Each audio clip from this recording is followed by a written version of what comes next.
6 महिनामा हुन सकेन भने अरू 15 दिनपछि होला, अरू 1 महिनापछि होला, या अरू 2 महिना थपिएला, भर्सक नथपिएला। हामी थप्नेमा छैनौँ, तर चुनाव चाहिँ हुन्छ। निर्वाचन नगरी त उपाय छैन। डेडलक बनाएर त राख्नु भएन देशलाई। चुनाव भयो भने अहिलेको हाम्रो उद्देश्य के हो भने यसो हेर्दाखेरि जुन मुभमेन्ट देखियो, मुभमेन्टबाट पुरानो पोलिटिसियनको ट्रेन्डलाई, उनीहरूको एक्सनलाई, काम कारबाहीलाई जनताले पनि रुचाएन, आन्दोलनकारीले पनि रुचाएन। त्यसैले अहिलेको वातावरण हेर्दाखेरि नयाँ युवा युवतीहरू, नयाँ सोच भएका व्यक्तिहरू अथवा नयाँ चाहिँ एउटा के परिपक्व भएको मान्छेहरूले चाहिँ आएर एउटा के छ भने मुलुकको विकास गर्ने प्रयासमा छन्।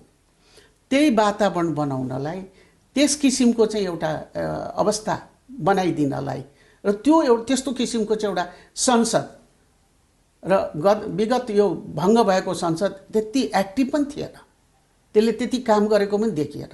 हो, त्यस्तै एक्टिभ संसद, एक्टिभ सांसदहरू र एक्टिभ मन्त्रीमण्डलहरूको बनाउने हाम्रो लक्ष्य हो।